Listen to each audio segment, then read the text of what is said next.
Hello my dear students, कैसे हैं आप सब। आई होप आप सब बहुत बढ़िया होंगे। मैं प्रिंस स्वागत करता हूं एक बार फिर से आपका आपके अपने चैनल कॉमर्स अड्डा 247 के ऊपर। आज की वीडियो बहुत ज्यादा इंपॉर्टेंट रहने वाली है हमारे क्लास 12th के बच्चों के लिए, क्योंकि आज की इस क्लास के अंदर हम डिस्कस करने वाले हैं मैक्रो इकोनॉमिक्स का बहुत ज्यादा इंटरेस्टिंग और आसान टॉपिक। यानी कि अगर आप ये टॉपिक्स अच्छी तरह से कर लेते हैं तो आपके मैक्रो इकोनॉमिक्स में जो कुछ ऐसे टॉपिक्स है जहां से डेफिनेटली क्वेश्चन आता ही आता है और वहां से मार्क्स स्कोर कर पाना थोड़ा सा आसान हो जाता है। और उसमें से एक टॉपिक है हमारे पास बैंकिंग, एक टॉपिक हमारे पास मनी है। मनी से रिलेटेड वीडियो ऑलरेडी अपलोड हो चुकी है। अगर आपने अभी तक मनी से रिलेटेड वीडियो नहीं देखी है तो जल्दी से चैनल की प्लेलिस्ट में जाइएगा और मनी से रिलेटेड वीडियो को देख लीजिएगा, जहां पर मैंने वन शॉट पूरा का पूरा टॉपिक करवाया हुआ है। तो आज की इस क्लास के अंदर हम लोग डिस्कस करेंगे बैंकिंग के बारे में।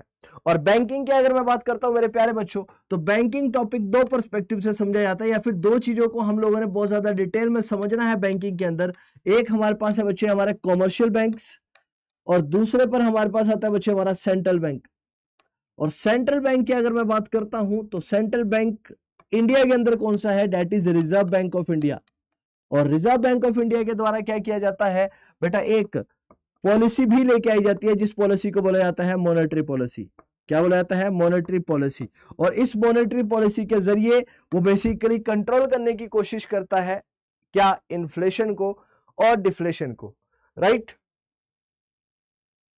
तो ये स्टार्ट करते हैं और सबसे पहले देखते हैं कि हमें इस पूरे के पूरे टॉपिक के अंदर क्या पढ़ना है कि हमारा ये पूरा का पूरा बैंकिंग खत्म हो जाए। सबसे पहले मैं बात करूं बेटा, तो सबसे पहले बैंकिंग के अंदर क्या आएगा, अगर आप लोग टॉपिक्स देखेंगे तो सबसे पहला टॉपिक है what is a commercial bank. सबसे पहले हम लोगों ने समझना है कॉमर्शियल बैंक क्या होते हैं और कॉमर्शियल बैंक्स का बेसिक रोल्स क्या रहता है एक इकोनॉमी के अंदर, उसके बारे में जानेंगे। दूसरी बात जो हम लोगों ने समझनी है, that is very much important, that is money creation by the commercial bank. याद रखिएगा, अगर मैं कॉमर्शियल बैंक और सेंट्रल बैंक की बात करता हूं, इन दोनों में बेसिक डिफरेंस क्या है, ये बेसिकली मनी को क्या करते हैं, सप्लाई करते हैं। They are the supplier of the money and they are the generator of the money. ये मनी को क्या करते हैं, जनरेट करते हैं, ये जनरेटर है मनी के, और ये सप्लाई करते हैं मनी के। यानी कि मनी सप्लाई करने में जो बेसिक काम है वो किसका रहता है, कॉमर्शियल बैंक का रहता है। लेकिन अगर मनी को जनरेट करना है, मनी को बनाना है, तो उससे रिलेटेड हमारे पास क्या है, हमारे पास सेंट्रल बैंक है। और इंडिया के अंदर जो सेंट्रल बैंक है उसका नाम क्या है, रिजर्व बैंक ऑफ इंडिया है, यानी कि आरबीआई है। तो समझेंगे सेकंड इंपॉर्टेंट कि मनी क्रिएट कैसे किया जाता है कॉमर्शियल बैंक्स के द्वारा, यानी कि किस तरह से वो मनी को क्रिएट करते हैं, उसके बारे में समझेंगे। थर्ड हमारे पास सबसे ज्यादा इंपॉर्टेंट है the central bank meaning and function. और ये वाला जो टॉपिक है ये बहुत ज्यादा आपका इंपॉर्टेंट है एग्जाम पर्सपेक्टिव से, क्योंकि यहां से क्वेश्चन डेफिनेटली देखने को मिलते हैं। और इस बार का जो अभी सैंपल पेपर रिसेंटली अपलोड हुआ है उस सैंपल पेपर के अंदर भी आपके functions of reserve bank of India से एक क्वेश्चन आया हुआ है। अगर आपने अभी तक वो वीडियो नहीं देखी है तो जाकर एक बार वीडियो को जरूर देख लीजिएगा, क्योंकि मैंने पूरा का पूरा सोल्यूशन वहां पर डिस्कस किया हुआ है। उसके बाद हम बात करेंगे, लास्ट टॉपिक हमारे पास रहेगा control of money supply bye the central bank. Central bank किस तरह से मनी सप्लाई को कंट्रोल करता है, यानी कि मॉनेटरी पॉलिसी के बारे में बात करेंगे। और मॉनेटरी पॉलिसी के अंदर भी हमारे पास दो अप्रोच रहती हैं, एक हमारे पास क्वांटिटेटिव है और एक हमारे पास क्वालिटेटिव अप्रोच है। तो क्वांटिटेटिव और क्वालिटेटिव अप्रोच दोनों को समझने की कोशिश करेंगे इसके अंदर। अब मेरे प्यारे बच्चों आइए स्टार्ट करते हैं और बिल्कुल पहले टॉपिक से उठाकर चीजों को बिल्कुल डिटेल में समझने की हम लोग क्या करेंगे, कोशिश करेंगे। सबसे पहले समझेंगे व्हाट आर कॉमर्शियल बैंक, क्या होते हैं कॉमर्शियल बैंक, राइट। तो कॉमर्शियल बैंक्स क्या है बेटा, वो जनरली क्या है समझिएगा, कहता है commercial banks is that financial institutions. क्या है बेटा, ये फाइनेंशियल इंस्टीट्यूशंस है। फाइनेंशियल इंस्टीट्यूशन क्यों बोला जाता है इन्हें, because they basically deals with money. किसके साथ डील करते हैं, ये पैसे के साथ डील करते हैं, इसीलिए ये क्या है, फाइनेंशियल इंस्टीट्यूशंस है।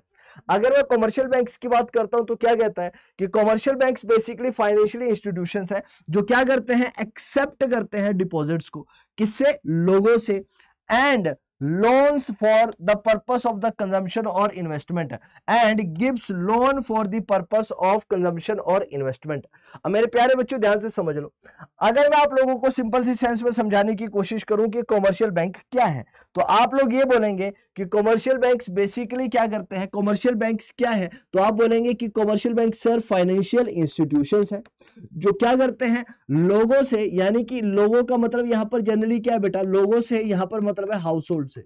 हाउस होल्ड से क्या करते हैं बेटा, डिपॉजिट्स को क्या करते हैं, एक्सेप्ट करते हैं, और इस डिपॉजिट को किसको दे देते हैं बेटा, इन्वेस्टर्स को दे देते हैं। किसको दे देते हैं, इन्वेस्टर्स को दे देते हैं। क्या करने के लिए, किस तौर पे दे देते हैं, लोन के तौर पर दे देते हैं इन्वेस्टर्स को। और जब ये लोन के तौर पर इन्वेस्टर्स को पैसे देते हैं तो इसके बदले में वो क्या चार्ज करते हैं, इंटरेस्ट चार्ज करेंगे, राइट। आगे समझने की कोशिश करिएगा। अगला क्या पॉइंट बोलता है बेटा यहां पर कि commercial banks also forms various other functions such as credit creation, transfer of funds, agency jobs and general services. अब कॉमर्शियल बैंक्स का एक बेसिक कॉमन प्राइमरी फंक्शन तो है क्या करना कि हाउस होल्ड से पैसे को लेना डिपॉजिट्स के फॉर्म में और उस पैसे को इन्वेस्टर्स को देना ताकि इन्वेस्टर्स उससे क्या कर सके, इन्वेस्ट कर सके और रिटर्न कमा सके, राइट। लेकिन इसके अलावा और भी बहुत सारे फंक्शंस हैं जो परफॉर्म किए जाते हैं किसके द्वारा, कॉमर्शियल बैंक्स के द्वारा। और उसमें से क्या क्या फंक्शंस हमारे पास है, जैसे कि हमारे पास क्रेडिट क्रिएशन का फंक्शन है। यहां पर वो क्या करते हैं, क्रेडिट जनरेट करने की कोशिश करते हैं, फंड्स को ट्रांसफर करते हैं, राइट। और तीसरा क्या, एजेंसी जॉब, यानी कि एक एजेंट की तरह भी काम करते हैं, राइट। आपने कई बार देखा होगा जो बैंक्स जो है वो आपके बिहाफ पर कई एक्टिविटीज है उनको परफॉर्म कर देते हैं, तो वो आपके क्या है, एजेंट है। तो एजेंट के तौर पर भी बैंक क्या करते हैं, काम करते हैं यहां पर। और इसके अलावा और भी बहुत सारी जनरल सर्विसेज है जो प्रोवाइड करवाई जाती है किसके द्वारा, कॉमर्शियल बैंक्स के द्वारा, राइट। अब थोड़ा सा डिटेल में समझना। कहता है sir according to the Indian banking companies act, यानी कि बेसिकली एक एक्ट है, रेगुलेटरी एक्ट है जो रेगुलेट करता है किसको, बैंकिंग सिस्टम को।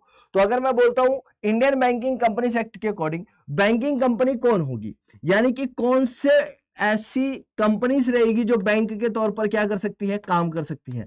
तो मेरे प्यारे बच्चों ऐसे बोला जाता है कि अगर इंडियन बैंकिंग कंपनीज एक्ट के अकॉर्डिंग बात की जाए तो Indian banking company is the one which transact the business of banking, which means the accepting for the purpose of the lending or investment of deposit of money from the public repayable on demand or otherwise and withdrawal by the check, draft, order and otherwise। अब simple सी sense में अगर मैं बात करता हूं बेटा, तो जो आपका बैंकिंग रेगुलेटरी एक्ट है या फिर इंडियन बैंकिंग कंपनीज एक्ट है वो डिफाइन करता है एक बैंकिंग कंपनी को। और बैंकिंग कंपनी का मतलब उन फाइनेंशियल इंस्टीट्यूशंस को डिफाइन करेगा जिसका बेसिक ऑब्जेक्टिव क्या है, लोगों से पैसे को लेना और उस पैसे को क्या करना, इन्वेस्टर्स को देना, राइट। तो यहां पर क्या कहता है, एक ऐसी बैंकिंग कंपनी जो बेसिकली ट्रांजैक्ट करती है अपने बिजनेस को, राइट। कैसे ट्रांजैक्ट करती है अपने बिजनेस को, पैसे को लेकर और उस पैसे को आगे जाकर लेंड कर, राइट। और लोगों को क्या करती है, उस पैसे को जब लोगों को रिक्वायरमेंट पड़ती है तो उस पैसे को लोगों को क्या कर देती है, वो रिटर्न भी कर देती है, राइट। आगे क्या कहता है, फाइनेंशियल इंस्टीट्यूशन जो होते हैं, जो फाइनेंशियल इंस्टीट्यूशंस हैं वो एक बैंकिंग इंस्टीट्यूशंस नहीं होते हैं, right, if it does not perform the two primary functions. यानी मैं किसी भी फाइनेंशियल इंस्टीट्यूशंस को बैंकिंग इंस्टीट्यूशंस नहीं बोल सकता हूं या फिर बैंकिंग कैटेगरी के अंदर कंसिडर नहीं कर सकता हूं अगर वो ये दो बेसिक फंक्शंस परफॉर्म नहीं करते हैं। इसका मतलब कि अगर मुझे किसी भी ऑर्गेनाइजेशंस को, किसी भी फाइनेंशियल इंस्टीट्यूशन को बैंकिंग की कैटेगरी के अंदर डालना है तो उसके द्वारा ये दो फंक्शंस परफॉर्म करना जरूरी है।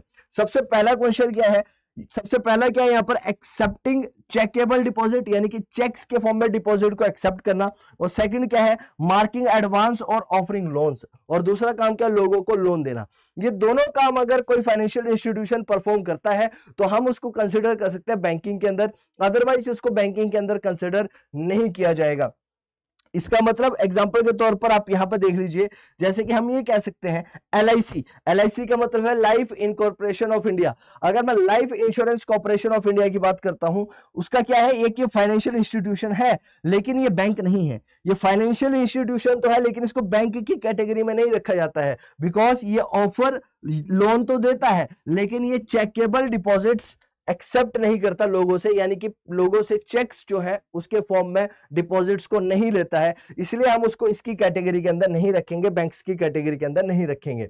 दूसरी बात यहां पर क्या है, पोस्ट ऑफिस जो है वो पोस्ट ऑफिस भी आपके बैंक्स की कैटेगरी में नहीं रखे जाते। इसके पीछे का रीजन क्या है, even though they accept the deposit, ये लोगों से पैसा तो लेते हैं लेकिन ये क्या करते हैं, लोगों को लोन नहीं देते हैं, इसलिए जो आपके पोस्ट ऑफिस है उनको भी बैंकिंग की कैटेगरी के अंदर नहीं रखा जाता है, वो भी बैंक्स की कैटेगरी के अंदर नहीं आते हैं। तो हम लोगों ने एक चीज समझी कि किसी भी फाइनेंशियल इंस्टीट्यूशन को अगर हमने बैंकिंग कैटेगरी के अंदर डालना है, उसके लिए दो चीजें होना जरूरी है। और सबसे पहली चीज उसके अंदर क्या है कि वो लोगों से क्या करे, चेकेबल फॉर्म्स में डिपॉजिट्स को एक्सेप्ट करे, यानी कि डिपॉजिट ले, और दूसरा क्या है, लोगों को पैसा दे लोन के फॉर्म में, राइट। तब हम उनको कंसिडर कर सकते हैं किसके अंदर, बोलो बोलो, बैंक्स के अंदर, बैंकिंग कैटेगरी के अंदर हम उसे डाल सकते हैं सर। चलिए अब आगे देखने की कोशिश करते हैं। ये तो थी बेसिक डेफिनेशन कॉमर्शियल बैंक्स की, राइट।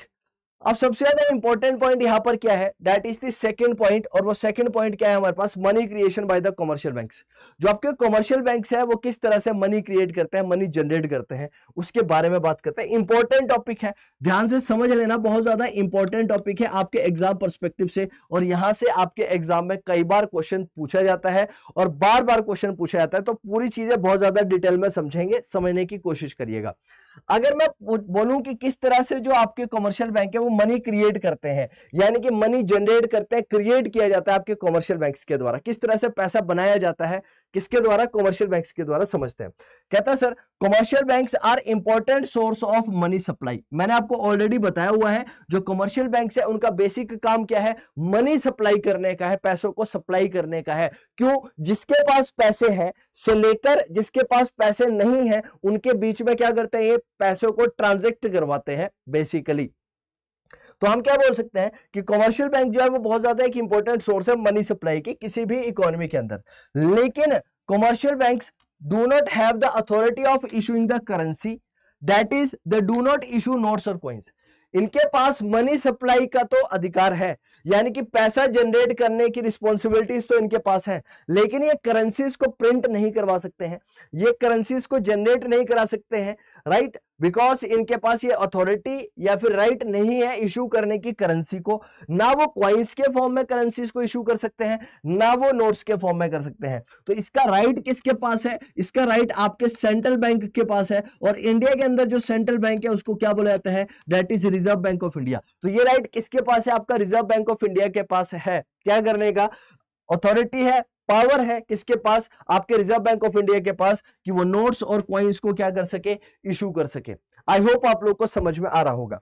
आगे समझिएगा, कहते हैं sir they are the supplier of the money as they create money by the way of demand deposit. ये बेसिकली क्या करते हैं, ये सप्लायर है मनी के, याद रखिएगा, मनी सप्लायर। अगर पैसों को सप्लाई करना है तो बात करेंगे कमर्शियल बैंक्स की, राइट। पैसों को जनरेट करना है, पैसे लेके आने हैं, बात करेंगे किसकी, सेंट्रल बैंक की, रिजर्व बैंक ऑफ इंडिया की। अब ध्यान से समझना, वो बेसिकली क्या है, सप्लायर है मनी के।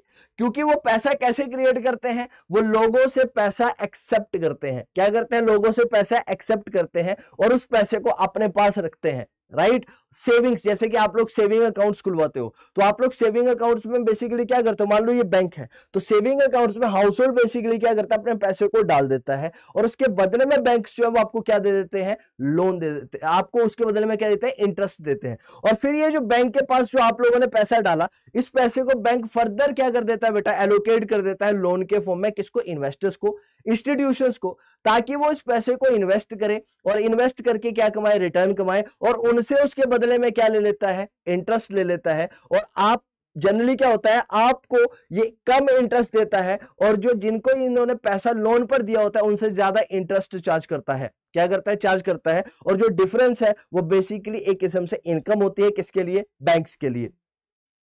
अब इस पूरी की पूरी कहानी को, यानी कि मनी कैसे क्रिएट किया जाता है, इसको अंडरस्टैंड करने की कोशिश करते हैं।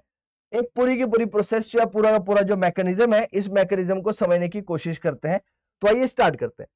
देखिए, अब सबसे पहले बात करेंगे process of creation of the money by the commercial banks.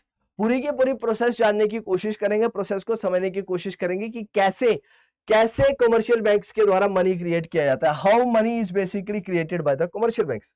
सबसे पहला काम क्या होने वाला है, कुछ पॉइंट्स लिखे हैं, अगर आपने ये पॉइंट्स बहुत अच्छी तरह से समझ लिए तो आपको ये समझ में आ जाएगा कि किस तरह से मनी क्रिएट किया जाता है कमर्शियल बैंक्स के द्वारा। और अगर आपको ये समझ में आ गया फिर आगे की चीजें बहुत ज्यादा आसान हो जाएगी आप लोगों के लिए।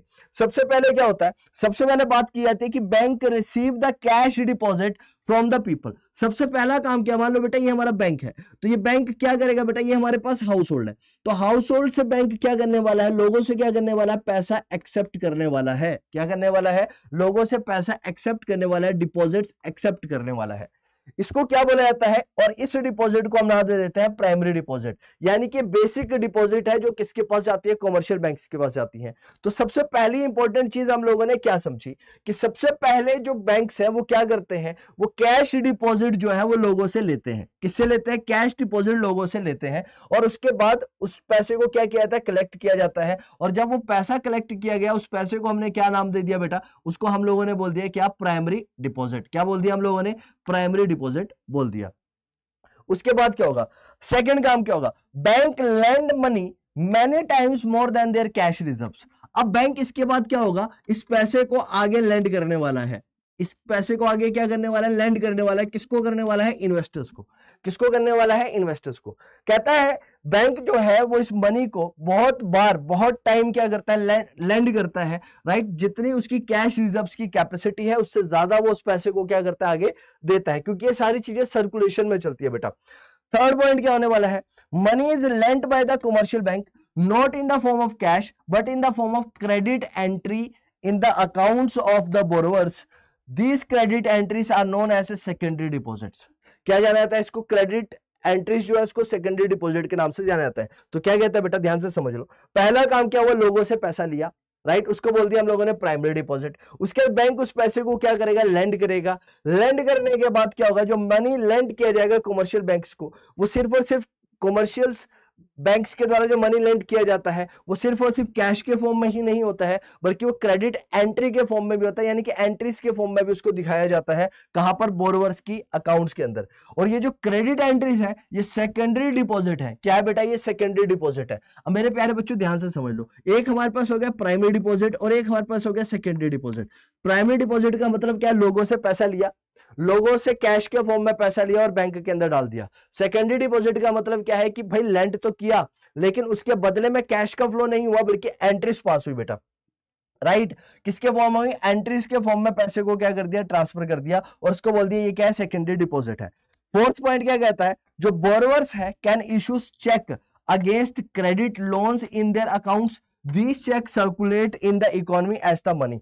और तीसरा काम क्या होता है, कहता है जो बोरोवर है यानी कि जिन्होंने पैसे को बोरो कर रखा है, किससे, बैंक से, जिन्होंने पैसे को ले रखा है, अब उनके साथ क्या होने वाला है, राइट, वो क्रेडिट लोन के फॉर्म में है उनके अकाउंट में। अब ये उन्होंने क्या दे दिया बेटा, चेक्स दे दिए, राइट। ध्यान से समझ लो कैसे होता है। अब मान लो बेटा मैंने आपसे पैसे ले लिए, राइट, और आपने, राइट, मैंने आपसे पैसे लिए और मैंने आपको इसके बदले में क्या दे दिया, चेक दे दिया कि भाई फ्यूचर में इस डेट को आप लोग क्या करना, इस चेक को बैंक में प्रोसेस करवा लेना और उसके बाद आपको जो भी आपकी अमाउंट थी वो आपको अमाउंट मिल जाएगी। तो अब क्या हुआ, मैंने आपको पैसे तो दिए, आपने जो चेक दिया, अब जो चेक मेरे पास है वो भी क्या है बेटा, एक तरीके से मनी जनरेशन है। बैंक्स इसको क्या करते हैं, जनरली क्या करते हैं, इनको over the period of time banks क्या करते हैं, इसको भी रिडीम करते हैं, याद रखिएगा इस चीज को। और इसको भी, इसके बदले में नोटिंग चार्जेस वगैरह काटे जाते हैं बैंक्स के द्वारा।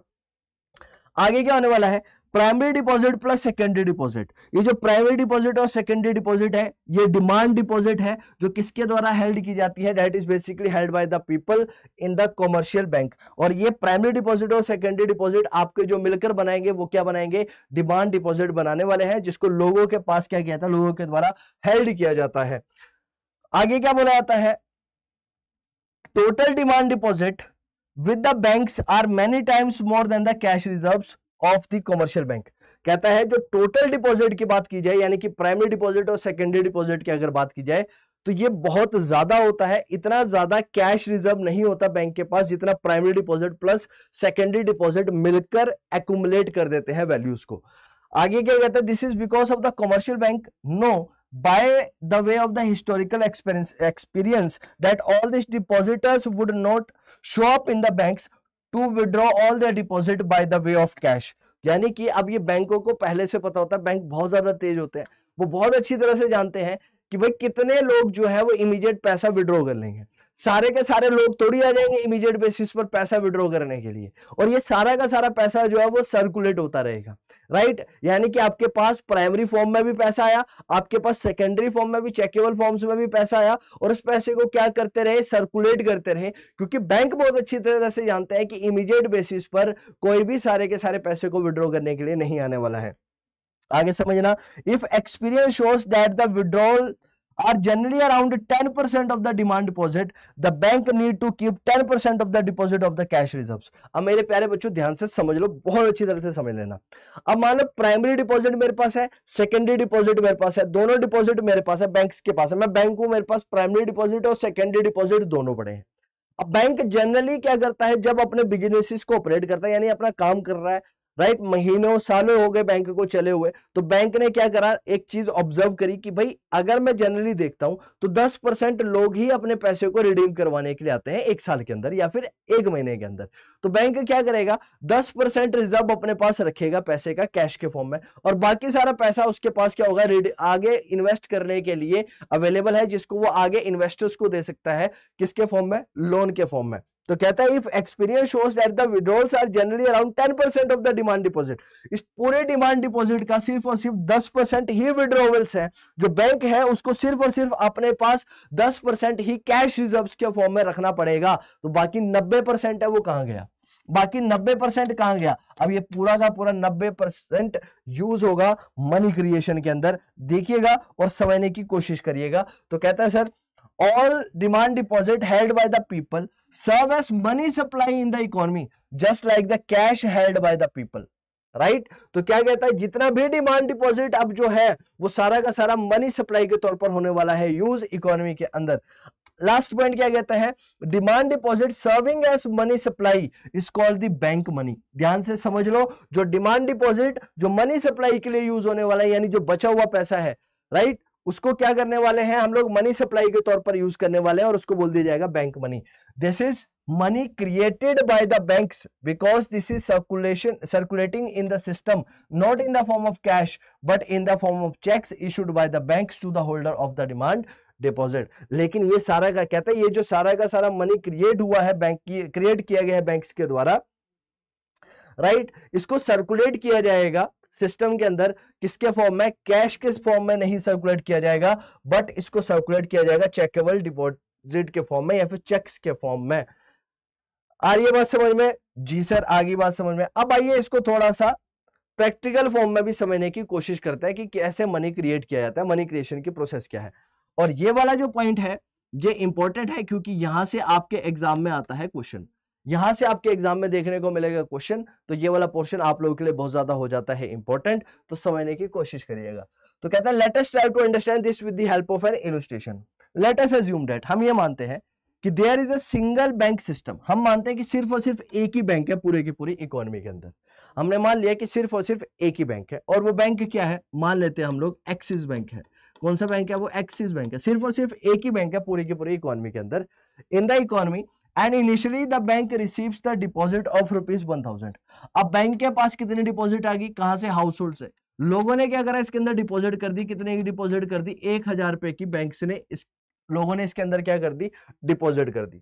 अब सीआरआर यानी कि cash reserve ratio, cash reserve ratio का मतलब क्या है कि लोग सिर्फ और सिर्फ कितना पैसा मांग रहे हैं, लोग सिर्फ और सिर्फ आपसे मांग रहे हैं कि भाई आपके पास जो जनरली बैलेंस में देखा गया, वो देखा गया कि 10% आपका सीआरआर होना चाहिए, कैश रिजर्व रेशियो आपका 10% होना चाहिए, यानी कि 100 रुपए आप लोगों को क्या करने चाहिए, अपने पास रखने चाहिए, क्योंकि हो सकता है कि लोग अपने उस पैसे को निकालने के लिए आप लोगों के पास आ जाएं। कहते हैं 10% and it does not change, और ये चेंज नहीं होता है generally. This reflect cash reserves of the commercial banks as a percentage of the demand deposit. तो ये दिखाता है कि बैंकों का क्या है, कैश रिजर्व जो बैंकों के द्वारा रखा जा रहा है अपने पास, किसका, डिमांड डिपॉजिट का। तो अगर मैं डिमांड डिपॉजिट की बात करता हूं तो डिमांड डिपॉजिट थी हमारी 1000 रुपए की, और इसमें जो हमारा कैश रिजर्व था वो आया बेटा 10% का, और 10% का मतलब क्या बेटा, 100 रुपए। कितना बेटा, 100 रुपए। आ रही है इतनी बात समझ में? जी सर, इतनी बात क्लियर है। तो अब इसको समझ लेते हैं कि अब यहां पर कैसे मनी क्रिएट किया जाता है, किसके द्वारा, कमर्शियल बैंक के द्वारा। तो देखिएगा, कहता है deposit created by the commercial bank. तो कमर्शियल बैंक किस तरह से डिपॉजिट क्रिएट करने वाला है, ध्यान से समझ लो। पहले इनिशियली कितने रुपए थे बेटा, इनिशियली 1000 रुपए थे। उसके बाद क्या हुआ बेटा, 1000 रुपए में से 10% तो कैश रिजर्व रेशियो के फॉर्म में रखना है, यानी कि 100 रुपए रखना है। 900 रुपए लोन के तौर पर देने के लिए अवेलेबल है। तो लोन के तौर पर कितने रुपए दिए जा सकते हैं, 900 रुपए। और यहां पर कितने कैश रिजर्व के फॉर्म में रखा जाएगा, यानी कि LRR के फॉर्म में रखा जाएगा, वो कितना है, 100 रुपए। फिर होगा बेटा राउंड वन। राउंड वन के अंदर क्या होगा, बैंक जो है वो 900 रुपए क्या कर सकता है, 900 रुपए का डिपॉजिट किसके पास है, बैंक्स के पास पड़ा हुआ है। अब बैंक यहां से लोन कितना दे सकता है, अगेन इसका कितना पैसा रखना पड़ेगा, 10%, यानी कि 90 रुपए, राइट। और उसके बाद यहां पर जो लोन के फॉर्म में पैसा दिया जा सकता है वो 810 रुपए है। उसी तरह से फिर राउंड 3 आया, और राउंड 3 के अंदर ये कितना है, 810 रुपए, और ये फिर इसका 90% 729 रुपए लैंड किया जाएगा, और 81 रुपीज कैश रिजर्व के फॉर्म में रखा जाएगा। अब ये अगेन इस तरह से ये सारी की सारी चीजें, ये साइकिल जो है वो इस तरह से चलती रहेगी, राइट। तो टोटल अब ये जो अमाउंट है, टोटल कितना मनी क्रिएट हुआ, टोटल कितना मनी क्रिएट किया गया, राइट, इसकी बात अगर की जाए तो वो कैसे निकलेगा। तो टोटल मनी क्रिएशन कितना होगा, वो कैसे निकल सकता है। तो टोटल मनी क्रिएशन निकलेगा आप लोगों का, आपका इनिशियल डिपॉजिट इनटू में 1 में कैश रिजर्व रेशियो। जो आपका कैश रिजर्व रेशियो में उससे क्या कर दूंगा, डिवाइड कर दूंगा, जिसको कि लिक्विडिटी रिजर्व रेशियो बोल लो या फिर कैश रिजर्व रेशियो बोल लो, कुछ भी बोल लो।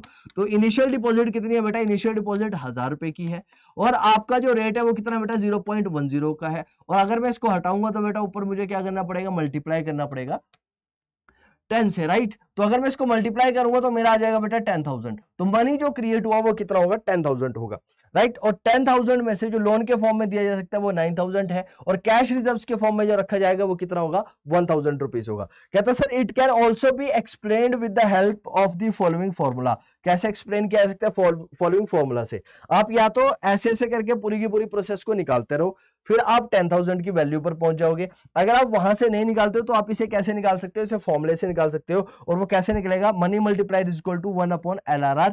तो 1/LRR का मतलब क्या है, 0.10, यानी कि 10 आ गया आपका, राइट। तो जो टोटल मनी क्रिएशन है एक इकोनॉमी के अंदर वो कितना हो जाएगा, इनिशियल डिपॉजिट इनटू में 1/LRR, यानी कि आपका लिक्विड रिजर्व रेशियो, और वो कितना हो जाएगा, इनिशियल डिपॉजिट आपकी 1000 थी, और जो आपका LRR था वो 1/0.10 हो जाएगा, और जब आप इसे सॉल्व करेंगे वो कितना आ जाएगा, 10,000। तो टोटल जो मनी क्रिएट हुई इकोनॉमी के अंदर, जो मनी क्रिएशन की गई कमर्शियल बैंक के द्वारा इस सिनेरियो के अंदर, वो कितनी की गई, 10,000 रुपए की गई। और ये चीज याद रखिएगा, ये कई बार आप लोगों से सीधे सीधे क्वेश्चंस के तौर पर पूछ ली जाती है, और आपके एग्जाम के अंदर ये क्वेश्चन 1 मार्कर क्वेश्चन के अंदर आता है जनरली। और ऐसा मैं इसलिए बोल रहा हूं क्योंकि आप सैंपल पेपर में जाकर देखिएगा, सैंपल पेपर के अंदर भी आपको ये क्वेश्चन देखने के लिए मिला होगा, जहां पर आपसे जनरली कैसे क्वेश्चन दिया जाता है वो भी मैं आप लोगों को दिखा देता हूं कि आप लोगों को क्वेश्चंस कैसे बताया जाता है। इसके अंदर आपके पास जो बेटा क्वेश्चंस आता है वो कुछ क्वेश्चंस इस तरह से पूछा जाता है, ध्यान से समझो। यहां पर दे देगा जैसे कि आपको 1, यहां पर आपको दे देगा बेटा जैसे कि 2, और यहां पर दे देगा आपको 3, और ये दे देगा आपको 4, और आपको बोलेगा कि आप ये 1 2 3 4 की वैल्यू निकाल कर दिखाओ कि 1 2 3 4 की वैल्यू क्या रहने वाली है इस सिनेरियो के अंदर। तो ऐसे आप लोगों को क्या करना पड़ेगा, ये सारी चीजें निकालनी पड़ती है। और ये क्वेश्चन 1 नंबर क्वेश्चन के अंदर बहुत ज्यादा इंपॉर्टेंट हो जाता है, और कई बार ये 3 नंबर क्वेश्चन के फॉर्म में भी आप लोगों को देखने के लिए मिल सकता है। तो this is one of the most important, याद रखिएगा इसी चीज को, ये इंपॉर्टेंट है, राइट। तो ये तो बात होगी किससे रिलेटेड, हमारे कॉमर्शियल बैंक से रिलेटेड। अब आइए डिस्कस करते हैं किसके बारे में, सेंट्रल बैंक के बारे में। और सेंट्रल बैंक का टॉपिक बहुत ज्यादा इंपॉर्टेंट है, क्योंकि सेंट्रल बैंक्स बेसिकली क्या करता है, ये बहुत सारे रोल्स जो होंगे वो आप लोगों के प्ले करेगा, और सबसे इंपॉर्टेंट रोल उनमें से एक है, क्या है कि एक तो ये करेंसीज को क्या करता है, बनाता है, they are basically the presenters of the currency. Second thing आप लोगों के लिए जो इंपॉर्टेंट है, ये इन्फ्लेशन और डिफ्लेशन को कंट्रोल करता है, और इन्फ्लेशन और डिफ्लेशन को कंट्रोल करने के लिए इसके पास है मॉनेटरी पॉलिसीज। और मॉनेटरी पॉलिसीज के अंदर इसके पास 2 इंस्ट्रूमेंट है, एक आप इसके पास क्वालिटेटिव और दूसरा क्वांटिटेटिव अप्रोच है, क्वांटिटेटिव इंस्ट्रूमेंट है, जिनके थ्रू ये इन्फ्लेशन और डिफ्लेशन को कंट्रोल करने की कोशिश करता है। जब इन्फ्लेशन और डिफ्लेशन को कंट्रोल किया जाए आरबीआई के द्वारा तो उसके लिए लेके आई जाती है मॉनेटरी पॉलिसी, और जब इन्फ्लेशन और डिफ्लेशन को कंट्रोल किया जाता है गवर्नमेंट के द्वारा तो लेके आई जाती है गवर्नमेंट के द्वारा फिस्कल पॉलिसी। क्या लेके आई जाती है, फिस्कल पॉलिसी, जी हाँ। अब समझ लेते हैं सेंट्रल बैंक के बारे में। Let us try to understand about the central bank.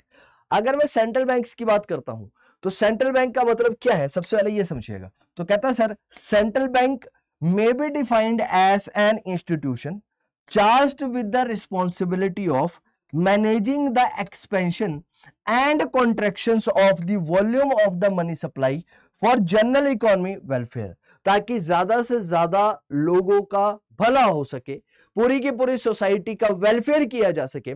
इस पर्सपेक्टिव के साथ जो मनी सप्लाई हो रही है उस मनी सप्लाई को कॉन्ट्रैक्ट करना और उस मनी सप्लाई को रिलीज करना, तो इसका क्या काम है, ध्यान से समझ लो। अगर पूछा जाए what is the basic role of central bank, तो आप बोलेंगे कि central bank is can be defined as an institution. क्या ये एक इंस्टीट्यूशन है, एक संस्था है जो चार्ज है या फिर जिसके पास रिस्पॉन्सिबिलिटी है क्या करने की, मैनेज करने की। क्या करता है ये, मैनेज करता है क्या, एक्सपेंशन और कॉन्ट्रैक्शन को, एक्सपेंशन और कॉन्ट्रैक्शन को, किसके, मनी सप्लाई को। यानी ये बेसिकली देखेगा कि किस तरह से मनी सप्लाई, क्या मनी सप्लाई को इकोनॉमी के अंदर बढ़ाना चाहिए, क्या मनी सप्लाई को इकोनॉमी से कम करना चाहिए। यानी कि सप्लाई ऑफ मनी जो है वो इंक्रीज करनी चाहिए, पैसा इन्फ्यूज करना चाहिए इकोनॉमी के अंदर, या फिर पैसे को इकोनॉमी से खरीद लेना चाहिए, वापस लेके आ जाना चाहिए, उसको बोला जाता है कॉन्ट्रैक्शन। इसको मैनेज करने का काम किया जाता है किसके द्वारा, आपके सेंट्रल बैंक के द्वारा ये काम किया जाता है।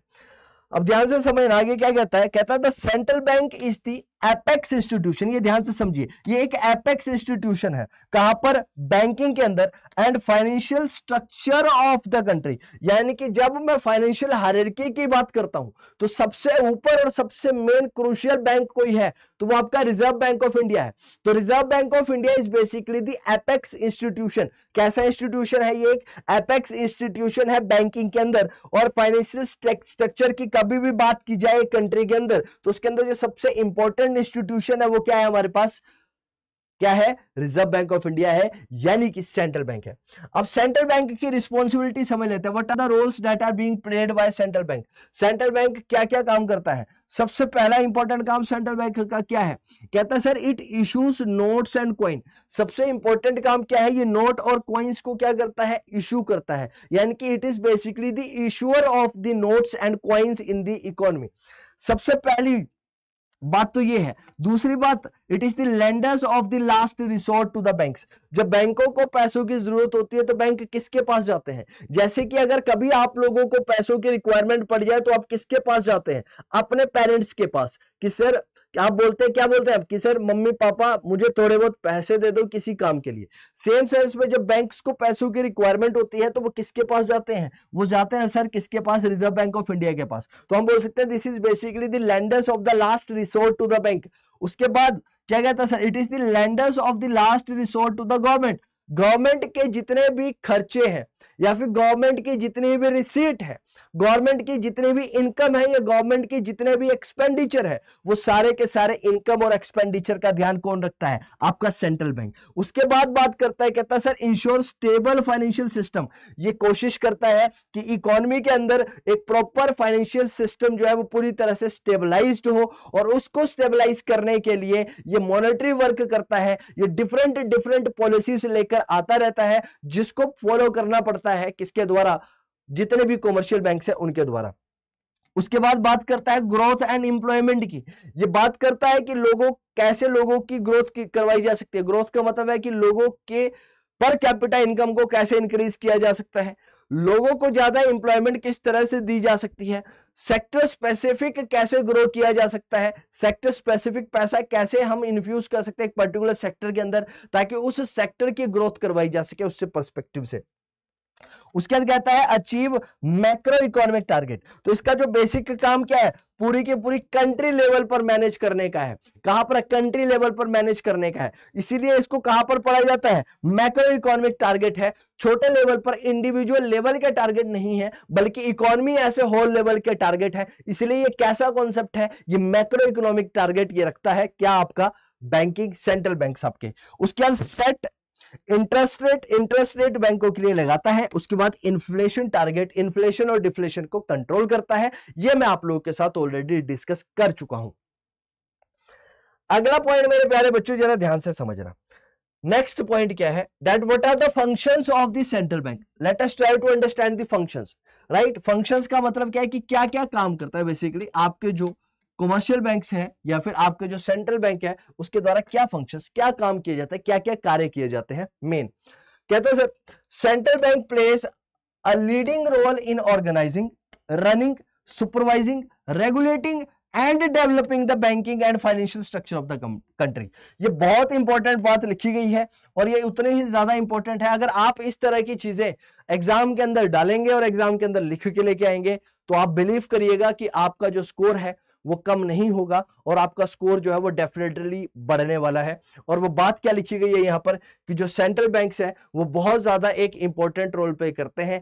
क्या करने के लिए, कहां पर, ऑर्गेनाइज करने में, राइट, रनिंग करने में, सुपरविजन करने में, रेगुलेट करने में और डेवलप करने में बैंकिंग और फाइनेंशियल स्ट्रक्चर एक इकोनॉमी का। यानी कि पूरी की पूरी इकोनॉमी के अंदर बैंक्स किस तरह से रेगुलेट करने वाले हैं, पूरी की पूरी इकोनॉमी के अंदर किस तरह से स्ट्रक्चर रहने वाला है, राइट, बैंकिंग सिस्टम का, फाइनेंशियल इंस्टीट्यूशंस किस तरह से अपने टास्क को परफॉर्म करने वाले हैं, वो सारी चीजें डिफाइन की जाती है किसके द्वारा, सेंट्रल बैंक के द्वारा। क्या करके, सुपरविजन करके, उसकी मॉनिटरिंग करके। आगे समझना, कहता the functions of the central banks are as follow.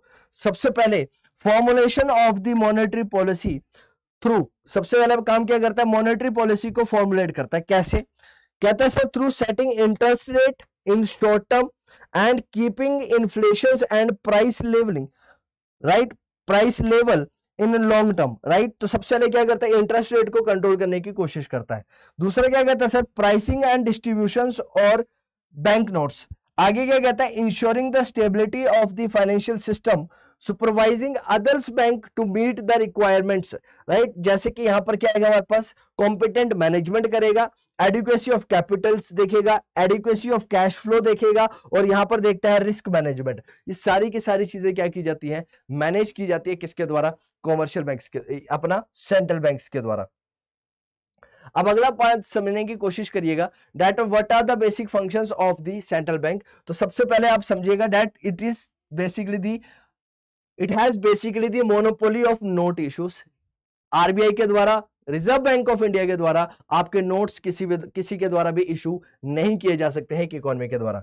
The central banks enjoy the exclusive power of the note issue. किसके पास है, सिर्फ और सिर्फ ये अधिकार सिर्फ और सिर्फ सेंट्रल बैंक के पास है।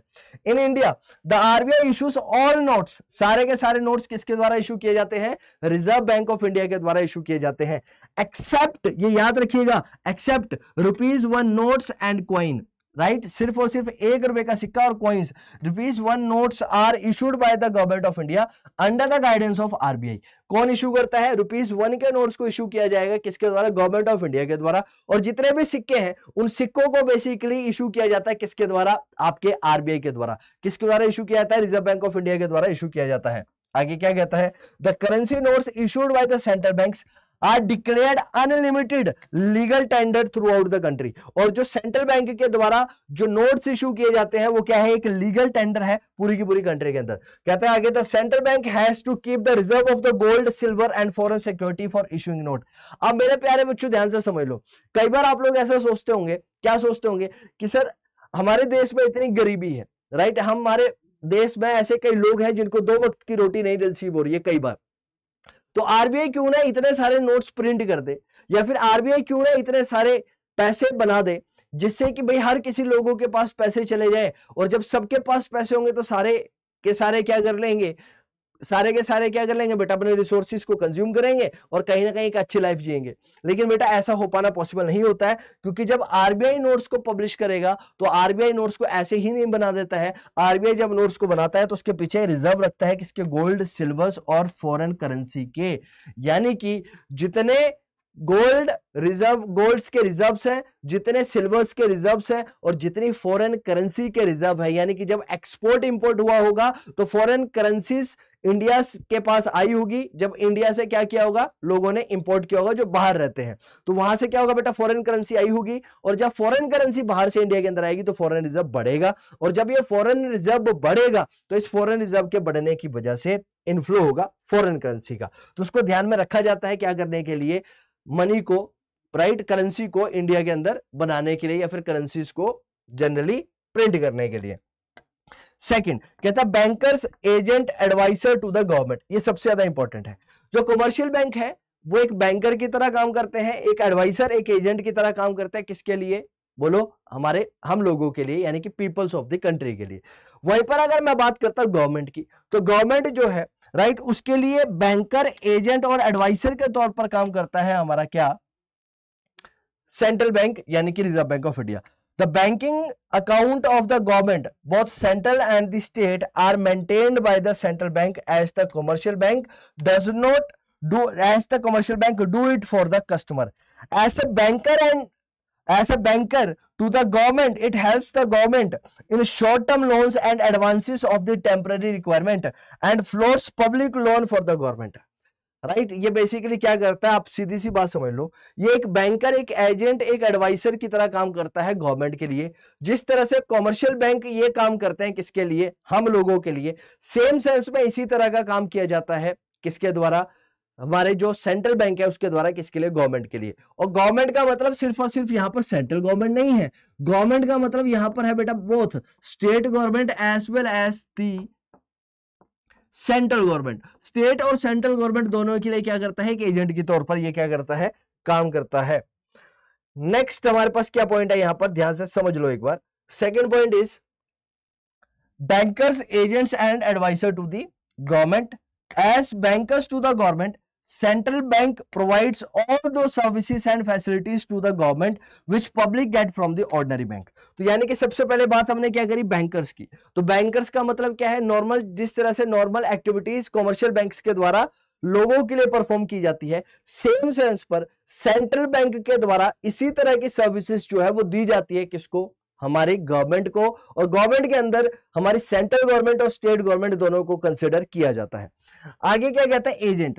एजेंट का मतलब क्या है? It operates the account of the public enterprise, it manage government departments, undertakings and government funds, and where there is a need given loan to the government. And जहां पर जरूरत होती है वहां पर गवर्नमेंट को क्या देता है? लोन भी ये प्रोवाइड करने का काम करता है। From time to time central bank advise the government on monetary, banking and financial matters. और टाइम टू टाइम पर ये क्या करता है? एडवाइस करने का काम भी करता है, इसलिए क्या है? ये एडवाइजर है। एजेंट है क्योंकि ये क्या है? एजेंसी का रोल प्ले करता है, मैनेज करने का काम करता है। और बैंकर इसलिए है क्योंकि जिस तरह से कमर्शियल बैंक हमारे लिए सारी की सारी टास्क करते हैं, उसी तरह से जो आरबीआई है वो इस तरह के टास्क करता है। किसके लिए? गवर्नमेंट के लिए। क्लियर है इतनी बात? जी सर। अगर इतना आप लोगों को समझ में आ रहा है और चैनल पे आप पहली बार आए हैं तो चैनल को सब्सक्राइब करना मत भूलिएगा, और अगर आपको वीडियो अच्छी लग रही है तो वीडियो को लाइक करना भी मत भूलिएगा। चलिए अगला फंक्शन समझने की कोशिश करते हैं। अगला फंक्शन है sir, next function is bankers bank. आगे क्या लिखा गया बेटा? Bankers bank, right. तो कमर्शियल बैंक को क्या करना पड़ता है? राइट, समझिएगा यहां पर जो कमर्शियल बैंक्स हैं उनको क्या करना पड़ता है? अपने कैश बैलेंस का कुछ अमाउंट आरबीआई के पास डिपॉजिट करवा के रखना पड़ता है। अब कभी इनके पास उस चीज की शॉर्टेज हो जाए, यानी कि आप ऐसा समझ लो अभी के लिए कि भाई अगर मान लो कमर्शियल बैंक है, कमर्शियल बैंक्स के पास पैसों की शॉर्टेज हो गई, तो कमर्शियल बैंक किससे पैसा लेने जाएगा? वो कमर्शियल बैंक आरबीआई से क्या कर सकता है? पैसा ले सकता है। तो क्या कहता है sir? All commercial banks keep part of their cash balance as deposit with the central bank of the country. This is either because of the convention और लीगल कंपल्शन। लीगल कंपल्शन के तौर पर आगे आप लोग पढ़ोगे तो कुछ पैसा कमर्शियल बैंक्स को क्या करना पड़ता है? आरबीआई के पास सेव करके रखना पड़ता है। The commercial banks regularly draws currency during the busy season and paying in surplus during the slack season. Part of these balances are meant for clearing purposes, i.e. that is all commercial banks keep deposit accounts with the central bank. The deposit balance of the central bank is considered as the cash reserves or the general purpose, right? आगे क्या कहता है? Under the Banking Regulation Act of 1949, the Central Bank of India have been empowered with the right to supervise and control the activities of the various scheduled commercial banks. These powers are related to the licensing, branch expansion, liquidity of the assets and methods of working of the banks. अब मेरे प्यारे बच्चों यहां पर इतना समझ लो, bankers bank का मतलब क्या है कि बैंकों का बैंक। अगर मैं बैंकों के बैंक की बात करूं वो है सेंट्रल बैंक, क्योंकि सेंट्रल बैंक क्या करता है? अगर बैंकों को कभी भी किसी भी टाइप के फंड्स की रिक्वायरमेंट होती है तो उसको फुलफिल करने की कोशिश करता है। कैसे? उनको एडिशनल मनी सप्लाई करके। आगे समझना बेटा, बैंकर्स बैंक का मतलब क्या है? देखो यहां पर the RBI being an apex monetary institution has obligatory power to guide, help and direct either commercial banks in the country. तो यानी कि कमर्शियल बैंक्स को किस तरह से काम करना चाहिए या फिर कमर्शियल बैंक्स किस तरह से वर्क करेंगे, उसको रेगुलेट करने की जो अथॉरिटी है वो किसके पास है, आरबीआई के पास है, right. Every commercial bank has to maintain a part of their reserves with the RBI. RBI के पास कुछ पैसा हर कमर्शियल बैंक को रखना पड़ता है, 4% of their total deposit, both demand and the time deposit. याद रखिएगा यहाँ पर net demand and time deposit का कुछ परसेंट रखना पड़ता है, ये 4% पुराना रेट है। As cash reserves, beside this, every bank is required to maintain 21.5% of its total deposit at SLR. SLR का मतलब होता है statutory liquidity ratio and must submit weekly statement of their transaction to the RBI. The RBI control the credit created by the commercial bank by varying the proportion of the reserves. तो इस proportion को क्या कर दिया जाता है, change किया जाता है। It facilitates the clearing and discounting of the promissory notes, bills of exchange and cheques and also help in interbank transfer of the fund. यानी कि एक बैंक से दूसरे बैंक में जो फंड है उसको आसानी से ट्रांसफर किया जा सके, वो भी काम किया जाता है। Similarly in need of urgency this banks approach the RBI for funds. कभी कभी अगर इमरजेंसी में पैसों की रिक्वायरमेंट है, जो मैंने आपको बताया, तो ये कहां पर अप्रोच करेंगे, आरबीआई के पास अप्रोच करेंगे कि आरबीआई मुझे कुछ पैसा दे दे, मुझे पैसों की रिक्वायरमेंट है। Thus it is called the lenders of the last resort. Lender of the last resort का मतलब क्या है कि मरते का सहारा क्या होता है बेटा, लास्ट, तिनके का सहारा, राइट। तिनके का सहारा मिल गया बिल्कुल लास्ट में, कुछ नहीं था लेकिन समझ में नहीं आ रहा था कहां जाए, तो लास्ट में जरूरत पड़ी तो किसके पास जाएगा बैंक, आरबीआई के पास जाने वाला है। किसके पास जाने वाला है, आरबीआई के पास जाने वाला है मेरे प्यारे बच्चों। नेक्स्ट पॉइंट समझने की कोशिश करिएगा थोड़ा सा। Next is clearing house facility. ये बहुत ज्यादा इंपॉर्टेंट है। क्लियरिंग हाउस फैसिलिटी भी परफॉर्म करता है। इसका मतलब क्या है, by virtue of its unique position in dealing with the domestic and foreign funds, the central bank has a special position for conducting clearing house operation, interbank transactions of the funds and settlement of the accounts. अब समझ लो clearing house facility का मतलब क्या है। Clearing house facility means providing an opportunity to the member commercial banks to settle their claims on each others mutually. Example, Indian Bank has to pay to SBI a sum of rupees 2 lakh and SBI has to pay to the Indian Bank 1,50,000. This can be settled with a check of 50,000 by Indian Bank on the RBI in favor of the SBI. As a result, Indian Bank's accounts will be debited and SBI account will be credited. अब देखो बेटा, clearing house facility का मतलब क्या है। Clearing house facility का मतलब कुछ ऐसा है, आप ऐसा समझ लो कि यहां पर एक फैसिलिटी दी जाती है आरबीआई के द्वारा, किसके द्वारा, कमर्शियल बैंक्स को, कि वहां पर क्या कर सकते हैं, ये इंटर बैंक अमाउंट को सेटल कर सकते हैं एक दूसरे के साथ। कैसे कर सकते हैं, जैसे मान लो मैं यहां पर एग्जांपल दे रखा है, क्या एग्जांपल दे रखा है यहां पर कि भाई सपोज कर लो फॉर एन एग्जांपल, राइट, यहां पर इंडियन बैंक है, इंडियन बैंक को एसबीआई को कहता है 2 लाख रुपए देने थे। यहां पर हमारे पास इंडियन बैंक है, यहां पर हमारे पास एसबीआई है। इंडियन बैंक ने स्टेट बैंक ऑफ इंडिया को मान लो 2 लाख रुपए देने थे, राइट। वहीं पर अगर क्या कहता है, वहीं पर एसबीआई जो थी उसको क्या करना था, ट्रांजेक्शन हुई और एसबीआई को 1.5 लाख रुपए देने थे, किसको, इंडियन बैंक को।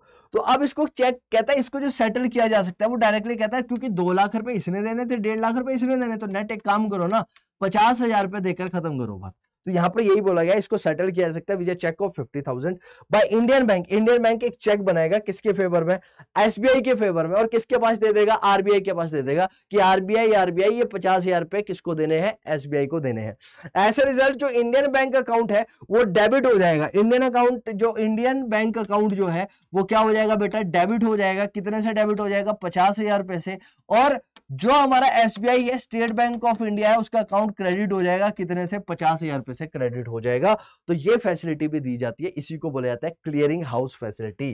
क्या बोला जाता है इसे, क्लियरिंग हाउस फैसिलिटी बोला जाता है इकोनॉमिक्स के अंदर। आगे समझिएगा clearing house functions.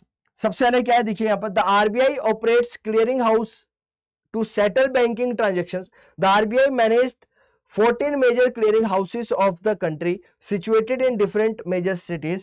The State Bank of India and its associate look after clearing house functions in other part of the country as an agent of the RBI. तो यहां पर भी एक इंपॉर्टेंट एडिशन मैंने आप लोगों को दे दी कि आरबीआई जो है वो क्लियरिंग हाउस के तौर पर काम करता है, लेकिन आरबीआई ने भी क्या कर रखा है, अब जो स्टेट बैंक ऑफ इंडिया है, स्टेट बैंक ऑफ इंडिया की अपनी सब्सिडरीज है, जैसे कि आपने कई बार State Bank of Patiala, State Bank of XYZ इस तरह से आपने नाम सुने होंगे, तो ये फैसिलिटी उनको दे रखी है कि वो क्लियरिंग हाउस का क्या करे, काम कर सकते हैं, राइट। नेक्स्ट क्या कहता है, functions of the central bank, अगला क्या है, custodian of the foreign exchange reserves. तो जितने भी एक्सपोर्ट और इंपोर्ट टेक प्लेस करते हैं, यानी कि एक कंट्री से दूसरी कंट्री में जितने भी एक्सपोर्ट या फिर इंपोर्ट हम लोगों ने करने हैं, तो जो फॉरेन करेंसी का एक्सचेंज होता है, तो उसका जो गार्डियन है वो भी कौन है, सेंट्रल बैंक है। तो यहां पर समझिएगा, it is basically the custodian of the foreign exchange reserves. Under this system the RBI control both receipt and payment of the foreign exchange, कि जितने भी अगर बाहर से फॉरेन करेंसी के फॉर्म में पैसा आना है और इंडिया से अगर फॉरेन करेंसी के फॉर्म में पैसा जाना है, तो उसको भी गार्डियन करने का काम किसका है, सेंट्रल बैंक का है। A country have in its foreign trade favourable और अनफेवरेबल बैलेंसेस, तो यहां पर हो सकता है कि फेवरेबल और अनफेवरेबल बैलेंसेस दोनों हो, लेकिन इसको संभालने का काम किसका है, आरबीआई का है। फेवरेबल बैलेंस का मतलब क्या है कि फॉरेन एक्सचेंज ज्यादा है, कंट्री के अंदर फॉरेन एक्सचेंज ज्यादा है, यानी कि हमने एक्सपोर्ट ज्यादा किया है और इंपोर्ट कम किया है। वहां पर अनफेवरेबल बैलेंस का मतलब है कि हमने ज्यादा इंपोर्ट किया है और एक्सपोर्ट उसके मुकाबले कम किया है। तो कहता है custodian of the foreign exchange, central bank keeps a constant watch on the same so that the value of the home currency does not rise और fall adversely in relation to the foreign currency. ये हम बात करेंगे आगे चल के, जब मैं आपको बताऊंगा चैप्टर, जब मैं आपको पढ़ाऊंगा कि फॉरेन करेंसी किस तरह से डेप्रिसिएशन और एप्रिसिएशन ऑफ करेंसी का कॉन्सेप्ट आएगा, वहां पर डिटेल में डिस्कस करूंगा। तो यहां पर समझ लो कि हमारी करेंसी के ऊपर, हमारी डोमेस्टिक करेंसी के ऊपर बहुत ज्यादा इंपैक्ट ना पड़े, अवर्स इंपैक्ट ना देखने को मिले, इसके लिए जो आरबीआई है वो क्या करता है, वो मेंटेन करने की कोशिश करता है, वो कस्टोडियन है किसका, फॉरेन एक्सचेंज रिजर्व्स का। वो कोशिश करता है कि ज्यादा से ज्यादा हम लोग क्या करें, एक्सपोर्ट करें और इंपोर्ट जो है वो कम से कम करें, ताकि हमारे पास फेवरेबल बैलेंसेस हो फॉरेन करेंसी के, और जिसकी वजह से हमारी जो इंडियन करेंसी है उसके अंदर डेप्रिसिएशन देखने को ना मिले।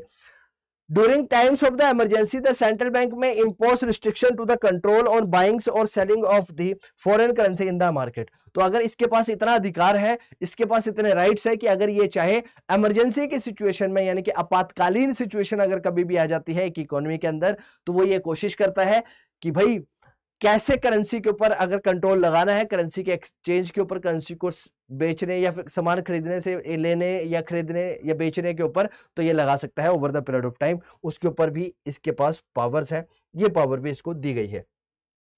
Custodian of the foreign exchange reserves, इसका मतलब क्या देख लेते हैं। Custodian of the foreign exchange reserves in India, RBI is acting as the custodian of the foreign exchange reserves. The reserve bank of India has responsibility of maintaining the external values of the rupees. For this purpose the bank hold most of the nation's foreign exchange reserves. इसीलिए इसके पास क्या, पूरे के पूरे country का, पूरे के पूरे नेशन का रिजर्व, फॉरेन करेंसी का रिजर्व जो है वो इसके पास रहता है, राइट। आगे समझिएगा, functions of the central bank, last में क्या है, lenders of the last resort. Central bank provides security to their cash reserves, gives them loans and accommodations at the times of emergency and thus act as the lenders of the last resort. The Reserve Bank provide financial assistance to the scheduled bank by rediscounting their eligible bills and through loans and advances against the approved securities. ये already मैं बता चुका हूं, ये lenders of the last resort है, यानी कि जितने भी हमारे पास कमर्शियल बैंक्स है, अगर कमर्शियल बैंक्स को कभी भी फंड्स की रिक्वायरमेंट हो जाए, कभी भी कमर्शियल बैंक्स को पैसों की रिक्वायरमेंट पड़े, जरूरत पड़ती है, तो वो क्या कर सकती है, वो जा सकती है, मदद मांग सकती है। किससे मदद मांग सकती है, आरबीआई से मदद मांग सकती है, because RBI act as a lenders of the last resort. बात करते हैं उसके बाद क्या, क्रेडिट कंट्रोल करने की बात करता है। क्रेडिट कंट्रोल करने का मतलब क्या है, कहता है sir in order to ensure price stability and economic growth, कि भाई प्राइस स्टेबिलिटी बनी रहे एक इकोनॉमी के अंदर, याद रखना प्राइस स्टेबिलिटी, और साथ ही साथ में क्या बात करता है, इकोनॉमिक ग्रोथ जो है वो एक कंट्री के अंदर बनी रहे। जो सेंट्रल बैंक है वो अंडरटेक करता है रिस्पॉन्सिबिलिटी, वो इस रिस्पॉन्सिबिलिटी को लेता है कि भाई वो क्या करे, क्रेडिट कंट्रोल करे, क्योंकि क्रेडिट कंट्रोल करने की वजह से वो प्राइस स्टेबिलिटी और इकोनॉमिक ग्रोथ को लेकर आ सकता है इकोनॉमी के अंदर। आगे समझना, the central bank ensures price stability and avoids inflationary and deflationary tendencies by several monetary methods such as regulating of the bank rate, open market operations, change in variable reservations, या right, आगे क्या है, etcetera. तो यहां पर क्या बोला जाता है, कहता है सर क्रेडिट कंट्रोल करने का भी काम करता है, यानी कि इन्फ्लेशन और डिफ्लेशन को कंट्रोल करने का काम भी आपका रिजर्व बैंक ऑफ इंडिया करता है। ध्यान से समझ लो ये बात। क्रेडिट कंट्रोल कैसे किया जाता है, ये थोड़ा सा समझने की कोशिश करते हैं। तो क्या कहता है sir, credit money created by commercial banks and other non-banking financial institutions constitute a significant portions of the total money supply in an economy। तो जो क्रेडिट क्रिएट की जाती है वो एक बहुत ज्यादा इंपॉर्टेंट पार्ट बनती है इकोनॉमी का। There shortage and excess may be profound impact upon the economy. अब मनी क्रिएट कैसे किया जाता है ये तो मैंने आपको बताया। मनी क्रिएशन बेसिकली काम है कॉमर्शियल बैंक्स का, तो मनी क्रिएशन करने का काम कॉमर्शियल बैंक का है, लेकिन इसको कंट्रोल करने का काम किसका है, रिजर्व बैंक ऑफ इंडिया का है। तो कंट्रोल किसके द्वारा किया जाएगा, रिजर्व बैंक ऑफ इंडिया के द्वारा क्या किया जाता है, कंट्रोल किया जाता है। तो क्या कहता है, अगर इसकी शॉर्टेज या फिर एक्सेस है तो उसको क्या, उसका इंपैक्ट एक इकोनॉमी के अंदर देखने को मिल सकता है, तो उसको कंट्रोल करना पड़ेगा किसके द्वारा, आरबीआई के द्वारा। The flow of the credit should be regulated in such a way that they may rise or fall according to the needs of the economy. This is what we generally mean by the credit control। तो यानी कि जैसे जैसे economy की requirement है, अगर economy के अंदर ज्यादा पैसा इन्फ्यूज होना चाहिए तो आरबीआई उस तरह की पॉलिसी से लेके आए कि ज्यादा से ज्यादा पैसे को इन्फ्यूज करवा सके। अगर पैसे को कम इन्फ्यूज करना है तो आरबीआई ऐसी पॉलिसी से लेके आई जिससे कि पैसे को क्या किया जा सकता है, इकोनॉमी से बाहर लेकर आया जा सकता है, अपने पास रखा जा सकता है। वो बताएंगे आगे, पढ़ाएंगे अभी पॉलिसीज आपको। This is done by the central bank in its role of the bankers bank. तो ये क्या है, बैंकर्स बैंक का जो रोल है, इस रोल के तहत उसके पास ये अधिकार है ये फंक्शंस को परफॉर्म करने का। The objective of the credit control is generally twofold. दो ऑब्जेक्टिव है कहता है। सबसे पहले क्या है, central bank may encourage members bank to expand credit. या तो सेंट्रल बैंक क्या है, मेन बैंक हो गया, तो सेंट्रल बैंक क्या है, जो हमारे कॉमर्शियल बैंक से क्या है, हमारे पास कॉमर्शियल बैंक है, या तो वो उनको दो चीजें बोल सकता है अगर क्रेडिट को कंट्रोल करना है तो। पहली चीज ये बोल सकता है कि भाई आप ज्यादा सप्लाई करो मनी का इकोनॉमी के अंदर, और दूसरी चीज क्या बोल सकता है कि लोगों के पास कम पैसा जाना चाहिए, तो ऐसे पॉलिसीज लेके आओ, ऐसे प्लान्स बनाओ जिससे कि लोगों के पास कम पैसा जा सके। कहता sir central bank may encourage member bank. तो सेंट्रल बैंक मेंबर्स बैंक को क्या कर सकता है, एक्सपेंड करने के लिए प्रेरित कर सकता है, जिसको बोला जाता है एक्सपेंशनरी मॉनेटरी पॉलिसी, यानी कि एक्सपेंड कर दो monetary policy, which is adopted to lift the economy out of the depression and unemployment. अगर एक इकोनॉमी के अंदर अनएम्प्लॉयमेंट की समस्या है और अगर एक इकोनॉमी के अंदर डिप्रेशन की सिचुएशन है, राइट, डिप्रेशन का मतलब क्या है कि लोग बिल्कुल भी पैसा खर्च ही नहीं करना चाहते हैं, लोगों के पास पैसा ही नहीं है, लोग खर्च ही नहीं करना चाहते हैं, डिमांड ही नहीं हो रही है किसी चीज की, तो गवर्नमेंट क्या करेगी, यानी कि आरबीआई क्या करेगा, मार्केट में ज्यादा पैसा इन्फ्यूज करेगा। तो कमर्शियल बैंक्स को क्या बोलेगा कि कमर्शियल बैंक्स ऐसी प्लान्स और पॉलिसी बना, ऐसी पॉलिसीज लेके आए जिससे कि लोगों के पास कम पैसा जाए, लोगों के पास ज्यादा पैसा जाए। तो लोगों के पास ज्यादा पैसा कब जा सकता है, जब आपके कमर्शियल बैंक से रेट ऑफ इंटरेस्ट कम कर दे, है ना। जब रेट ऑफ इंटरेस्ट को कमर्शियल बैंक मान लो पहले 10% ले रहे थे, अब commercial bank 1% rate of interest ले ले, तो लोग क्या करेंगे, जाके बैंकों से लोन लेंगे। जब लोगों के पास बैंकों से लोन लेंगे तो लोगों के पास ज्यादा पैसा आएगा, और जब लोगों के पास ज्यादा पैसा आएगा तो लोग ज्यादा पैसा स्पेंड करेंगे, ज्यादा चीजों की डिमांड होगी, और जब ज्यादा चीजों की डिमांड होगी तो ज्यादा प्रोडक्शन होगा, और जब बहुत ज्यादा प्रोडक्शन होगा उसकी वजह से लोगों को इंप्लॉयमेंट मिलेगी, रोजगार मिलेगा। तो यही बात यहां पर बोली गई है। कहता है sir it may restrict credit creating power of the banks and non banks which is known as restrictive policy. इसका अपोजिट भी है, यानी कि अब पैसा बहुत ज्यादा हो गया इकोनॉमी के अंदर, बहुत ज्यादा पैसा हो गया, इन्फ्लेशन प्राइसेस बहुत ज्यादा बढ़ते चले जा रहे हैं कमोडिटी के, राइट। तो अब इन्फ्लेशन वाली सिचुएशन हो चुकी है। अब आरबीआई चाहता है कि इन्फ्लेशन को खत्म कर दिया जाए, तो इन्फ्लेशन को खत्म करने के लिए क्या होगा, आरबीआई चाहेगा कि मार्केट से पैसा पुल कर लिया जाए, मार्केट से पैसा बुला लिया जाए। तो जब मार्केट से पैसा लेकर आना है तो उसके लिए क्या करना पड़ेगा, बैंक्स जो है वो लोन के रेटों को, दरों को बढ़ा देंगे, और जब लोन के रेटों के दर जो है वो बढ़ जाएंगे, लोन के जो रेट है या फिर दर जो है वो बढ़ जाएंगे, तो इसके बढ़ने की वजह से क्या होगा, इसके बढ़ने की वजह से लोग बैंकों से लोन कम लेंगे, और जब लोग बैंकों से लोन कम लेंगे तो ऑटोमेटिकली जो लोगों की परचेजिंग पावर है वो कम हो जाएगी, लोग सोच समझ के पैसा खर्च करना शुरू कर देंगे। कहता to fight inflation and to achieve financial stability in the context of the growth with the stability a central bank is to deal with the both aspects, increasing credit flow for more investments and at the same time restrict flow of credit so that it may not generate inflation. तो यानी कि flow को जो है control करने की कोशिश यहां पर की जाएगी, किसके द्वारा, रिजर्व बैंक ऑफ इंडिया के द्वारा। अब क्रेडिट कंट्रोल कैसे किया जाता है, तो कहता सर ये सबसे ज्यादा इंपॉर्टेंट रोल है और ये सबसे ज्यादा इंपॉर्टेंट टॉपिक भी है आपके इस चैप्टर के अंदर। तो क्रेडिट कंट्रोल कैसे किया जाता है आरबीआई के द्वारा, तो मेथड टू क्रिएट और to control the credit control, right. आगे क्या है, सबसे पहले क्या है हमारे पास, इन्हीं मेथड्स को बोला जाता है, या फिर मैं ये बोल सकता हूँ कि क्रेडिट कंट्रोल करने के लिए आरबीआई के पास क्या है, आपकी आरबीआई के पास है आपकी मॉनेटरी पॉलिसी। क्या है आपकी monetary policy. So RBI has monetary policy in order to create, in order to save और in order to credit control, right. Credit control करने के लिए आरबीआई के पास क्या है, मॉनेटरी पॉलिसी है। और मॉनेटरी पॉलिसी की बात करूं तो हमारे पास क्या है, सबसे पहले एक हमारे पास है जनरल और जिसको बोला जाता है क्वांटिटेटिव मेथड्स, और दूसरे हमारे पास है सिलेक्टिव और जिसे बोला जाता है क्वालिटेटिव मेथड, राइट। जनरल और क्वांटिटेटिव मेथड, राइट। क्या बोला जाता है, जनरल और क्वांटिटेटिव मेथड या फिर सिलेक्टिव और क्वालिटेटिव मेथड। जनरल और क्वांटिटेटिव मेथड्स की अगर मैं बात कर रहा हूं तो इसके अंदर क्या आ जाएगा, क्वांटिटेटिव का नाम से पता चलता है जहां पर हम बात करेंगे क्वांटिटी की, जहां पर हम बात करने वाले हैं नंबर्स की। जहां पर नंबर्स की बात होगी, जहां पर क्वांटिटी की बात होगी, वहां पर क्वांटिटेटिव मेथड्स। जहां पर किसकी बात होगी, सिलेक्टिव चीजों की बात होगी, क्वालिटी विशेषताओं की बात होगी, यानी कि जहां पर ज्ञान देने की बात की जाएगी, सजेशंस दिए जाएंगे। जैसे कि आप लोग अभी पढ़ाई कर रहे हैं तो आपके बोर्ड्स के अंदर एक तो है कि भाई आपके मार्क्स आ गए, उसके बाद आपको चीजें बोली जा रही है ना, तो जब मार्क्स आते हैं तो मार्क्स के बेसिस पर एक तो चीजें डिफाइन कर लो, और दूसरा हमारे पास क्या है कि आपको ज्ञान दिया जाता है घर वालों के द्वारा कि ऐसा करोगे बेटा तो ज्यादा नंबर आएंगे, ऐसा करोगे तो कम मार्क्स आएंगे। कुछ इस तरह की बातें यहां पर है। अगर मैं क्वांटिटेटिव की बात करूंगा तो यहां पर यानी कि नंबरों के साथ छेड़खानी होगी, नंबर्स को क्या किया जाएगा, फ्लक्चुएट किया जाएगा। और इसके अंदर क्या क्या आता है, bank rate, cash reserve ratio, right. हमारे पास आता है स्टैट्यूटरी लिक्विडिटी रेशियो, और हमारे पास आता है ओपन मार्केट ऑपरेशंस, ओएमओस। लास्ट में अगर मैं बात करता हूं सिलेक्टिव और क्वालिटेटिव मेथड्स की, इसके अंदर आता है मार्जिन, हमारे पास आता है क्रेडिट रेशनिंग, उसके बाद आता है हमारे पास मोरल सुएशंस, और लास्ट में आता है हमारे पास पब्लिसिटी। क्या आता है हमारे पास, पब्लिसिटी।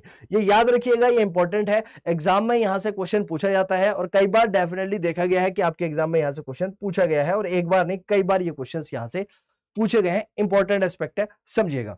सबसे पहले बात करता हूं क्रेडिट कंट्रोल की। यहां पर central bank of a country can control credit by following two methods. दो मेथड्स है क्रेडिट को कंट्रोल करने के लिए, और ये दोनों मेथड किसके अंदर आते हैं, आप लोगों को बताया मैंने, ये दोनों आपके आते हैं मॉनेटरी पॉलिसी के अंदर। किसके अंदर आते हैं, आपकी मॉनेटरी पॉलिसी के अंदर ये दोनों मेथड्स आते हैं। और वो कौन कौन से, सबसे पहले है क्वांटिटेटिव क्रेडिट कंट्रोल, और दूसरा हमारे पास है क्वालिटेटिव क्रेडिट कंट्रोल।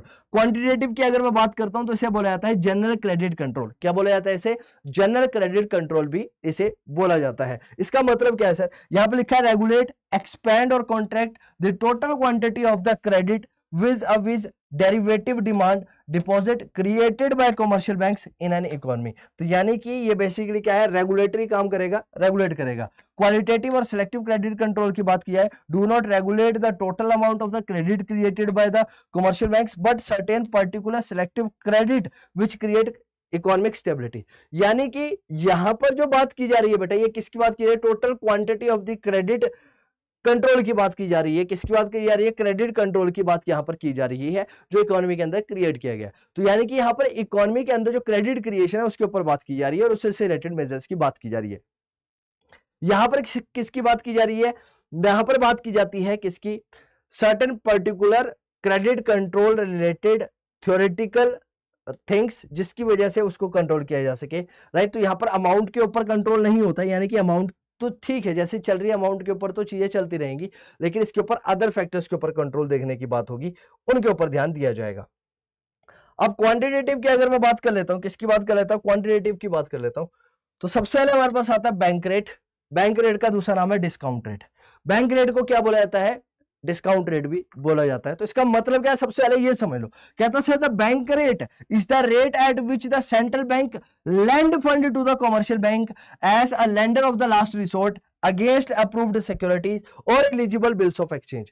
तो हमारे पास क्या होता है बेटा, एक तो कमर्शियल बैंक है और एक हमारे पास क्या है बेटा, सेंट्रल बैंक है। तो ये मान लो हमारे पास कमर्शियल बैंक है, ये हमारे पास सेंट्रल बैंक है, राइट। अब सेंट्रल बैंक कहता है जब लेंडर्स ऑफ लास्ट रिसोर्ट है, अब पैसों की जरूरत है हमारे किसको, बोलो बोलो किसको रिक्वायरमेंट है पैसों की, कमर्शियल बैंक्स को पैसों की रिक्वायरमेंट है। और जब कमर्शियल बैंक्स को पैसों की रिक्वायरमेंट होगी तो ऐसे lenders of the last resort ये किसके पास जाने वाले हैं, ये जाने वाले हैं आरबीआई के पास। तो डिस्काउंट रेट या फिर बैंक रेट का मतलब क्या है, वो रेट जिस रेट पर सेंट्रल बैंक लोन देने वाला है किसको, कमर्शियल बैंक्स को। तो सेंट्रल बैंक जिस रेट पर लोन देगा कमर्शियल बैंक को उसको बोला जाता है डिस्काउंट रेट या फिर बैंक रेट। क्या बोला जाता है, बैंक रेट या फिर discount rate.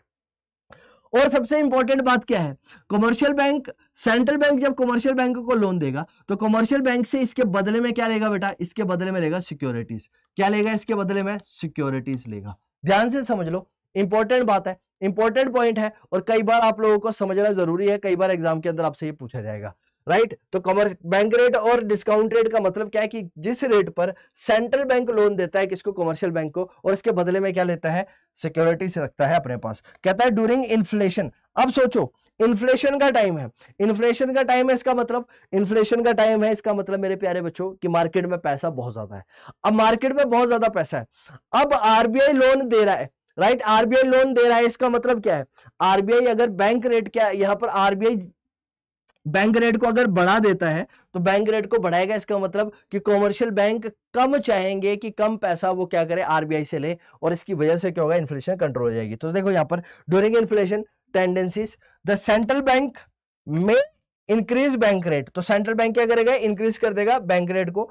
Landing rate by the bank on the loans and advances also moves up, borrowing from banks becomes expensive and is discouraged and monetary expansion decrease during the deflationary tendencies, bank rate में भी decrease, right. तो क्या होगा, वही बात जो मैंने आपको बताई, अगर बैंक रेट बढ़ गया तो बैंक रेट बढ़ेगा तो उसकी वजह से क्या होगा, कमर्शियल बैंक कम पैसे लेंगे किससे, बैंक से, और उसकी वजह से कमर्शियल बैंक्स की जो लोन देने की एबिलिटी है वो भी कम हो जाएगी, और लोग क्योंकि आगे क्या करेगा, आगे फिर वो भी क्या करेगा, ज्यादा पैसा लेगा कहीं ना कहीं किससे, कस्टमर से, और जब कस्टमर से ज्यादा पैसा लेगा तो कस्टमर कम पैसा, कस्टमर जो है वो लोन लेना पसंद नहीं करेगा, और जब कस्टमर लोन लेना पसंद नहीं करेगा तो उसकी वजह से क्या हो जाएगा, इन्फ्लेशन कंट्रोल हो जाएगी, और इसका अपोजिट जो है वो डिफ्लेशन के केस में देखा जाता है। बैंक रेट पॉलिसी, देखिए यहां पर the bank rate is also known as, bank rate को क्या बोला जाता है, डिस्काउंट रेट भी बोला जाता है। It is the rate of interest charge by the RBI, charged by the RBI for providing funds or loan to the banking system. Funds are provided either through lending directly or rediscounting or buying money market instrument like commercial bills and treasury bills. Right?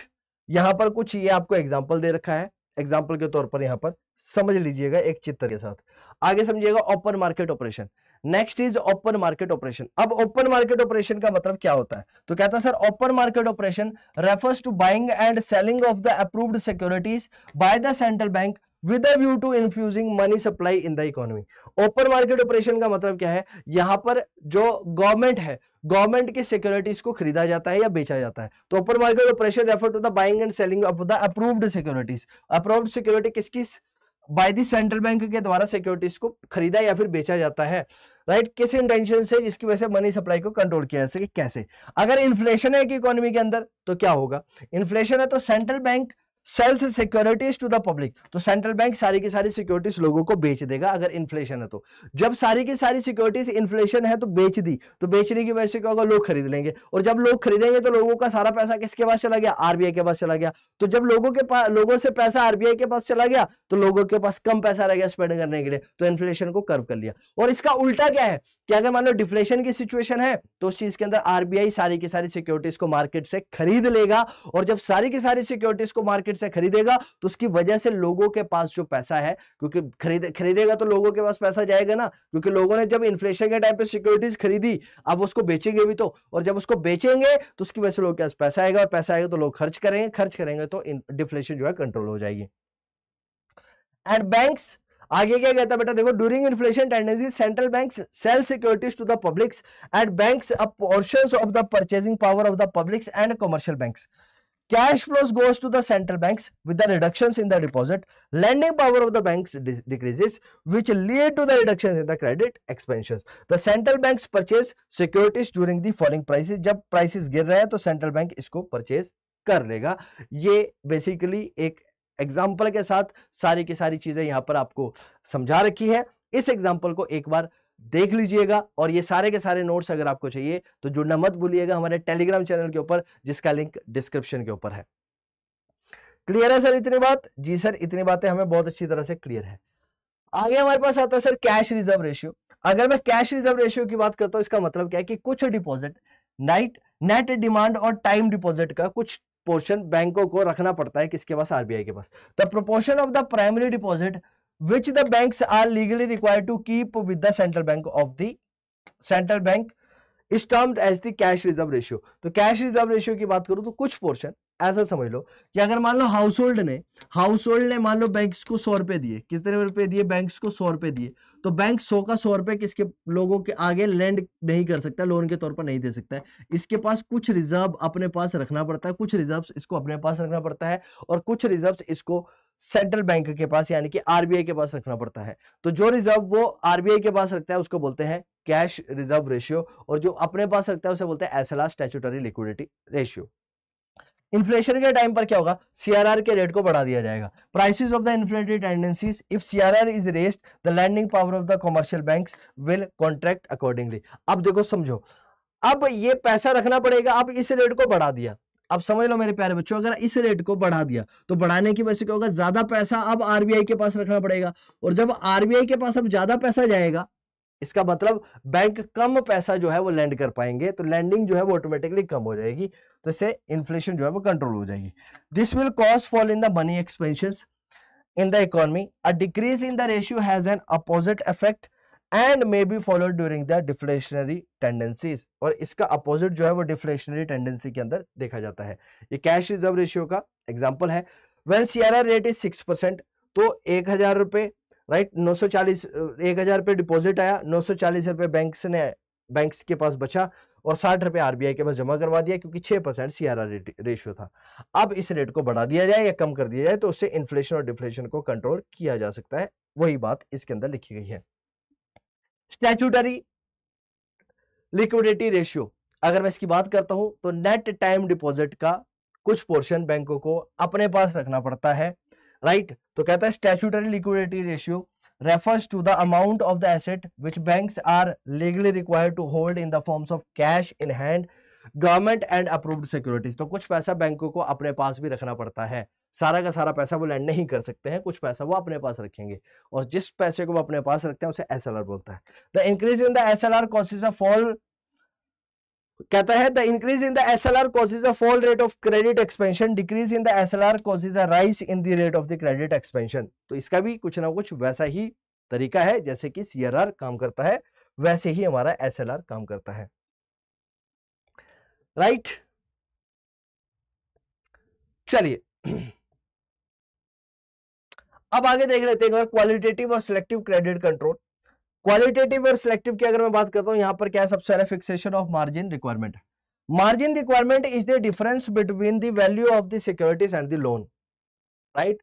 Margin requirement का मतलब क्या है, ऐसा समझ लो, margin requirement कुछ इस तरह से, जैसे कि मान लो आप किसी प्रॉपर्टी को देखकर आए, आपसे किसी पर्सन को एक प्रॉपर्टी चाहिए थी, राइट, और मान लो ये कुछ ऐसा है, ऐसा समझो कि मान लो एक मिस्टर एक्स है, मिस्टर एक्स एक प्रॉपर्टी परचेज करना चाहते हैं, और एक मान लो हमारे पास मिस्टर वाई है, मिस्टर वाई को पैसों की रिक्वायरमेंट है, ठीक है। अब मिस्टर वाई की जो प्रॉपर्टी है वो 40 लाख रुपए की है, कितने की है, 40 लाख रुपए की है, राइट। लेकिन मिस्टर वाई की जो प्रॉपर्टी है वो 40 लाख रुपए की तो है, लेकिन यहां पर उनको दिए गए पैसे एक मिस्टर जेड के द्वारा, मान लो एक पर्सन है मिस्टर जेड, उनके द्वारा दिए गए इन्हें 30 लाख रुपए, यानी कि 40 लाख प्रॉपर्टी के 30 लाख रुपए मिले, 10 लाख रुपए इन्होंने घटा दिए, ऐसा कुछ है मार्जिन रिक्वायरमेंट, राइट। तो क्या कहता है मार्जिन रिक्वायरमेंट, बेसिकली डिफरेंस है between the value of the securities and the loan, जो सिक्योरिटीज रखी जा रही है और जो लोन की वैल्यू है उसके बीच का डिफरेंस है आपका क्या, मार्जिन रिक्वायरमेंट।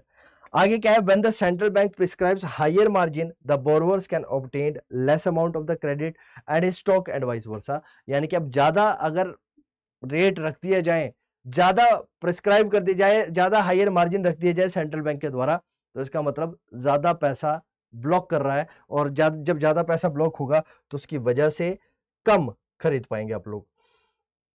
आगे क्या है, rationing of credit. Under the rationing of the credit the central bank fixes a maximum limit for the loan that commercial banks can provide to the different sector of the economy. Rationing of credit important है, यहां से समझ लो, कई बार आपके exam में यहां से question पूछा जाता है। राशनिंग ऑफ क्रेडिट का मतलब है सेक्टर वाइज रिस्ट्रिक्शंस लगा देना कि किस सेक्टर के अंदर कितना पैसा दे सकता है कमर्शियल बैंक, या फिर अगर किसी सेक्टर को अगर आरबीआई ने प्रमोट करना है या जैसे गवर्नमेंट ने किसी सेक्टर के ऊपर बोला हुआ है कि हम उसको प्रमोट करेंगे इस फाइनेंशियल ईयर के अंदर, तो आरबीआई चाहेगा कि उस सेक्टर के अंदर ज्यादा पैसा इन्फ्यूज किया जा सके। और अगर उस सेक्टर के अंदर ज्यादा पैसा इन्फ्यूज करना है तो उसके लिए ज्यादा जरूरी है क्या करना, उस सेक्टर के अंदर इन्वेस्टमेंट करवाना। तो उसके लिए जो terms and condition commercial bank के लिए वो ज्यादा आसान हो जाएगी। ऐसा ही कुछ यहाँ पर लिखा है। तो रैशनिंग ऑफ क्रेडिट का मतलब है कि जो सेंट्रल बैंक है वो फिक्स करता है एक मैक्सिमम लिमिट की लोन जो दिया जाएगा कमर्शियल बैंक के द्वारा डिफरेंट डिफरेंट सेक्टर्स को। क्वालिटेटिव और सिलेक्टिव क्रेडिट कंट्रोल। डायरेक्टिव्स का मतलब है डायरेक्शंस देना। The central bank issues directive forms time to follow the credit policy and the commercial banks abide it. The directives may be in the form of written orders, warning, appeals, etc. यानी कि यहाँ पर ज्ञान दिया जाएगा कि आपको ऐसा करना चाहिए, आपको ऐसा नहीं करना चाहिए, राइट। और moral suasion का मतलब है प्रेशर बनाने की कोशिश करना। Under this, the central bank merely uses its moral influence on the commercial banks.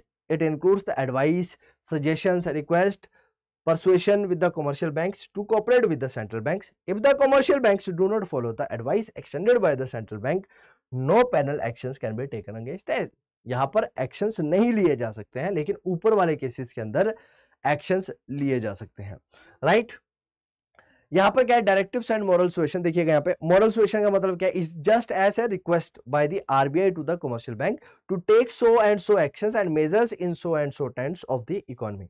RBI may request commercial banks not to give loans for unproductive purpose which does not add to the economic growth but increase inflation. ध्यान से समझ लो, ऐसी कुछ suggestions है। उसके बाद क्या, publicity. The central bank gives wide publicity to its credit policy through the bulletins, यानी कि बताया जाता है, ज्यादा लोगों को अवेयर करवाया जाता है पब्लिसिटी के थ्रू, राइट। एजुकेट किया जैसे कि जनरल पब्लिक को मॉनेटरी पॉलिसी के बारे में, उसके ऑब्जेक्टिव के बारे में कि ऐसा क्यों किया जा रहा है और इसके पीछे का रीजन क्या है, आरबीआई ऐसा क्यों कर रहा है, उसके पीछे का कारण। Commercial banks are guided as well.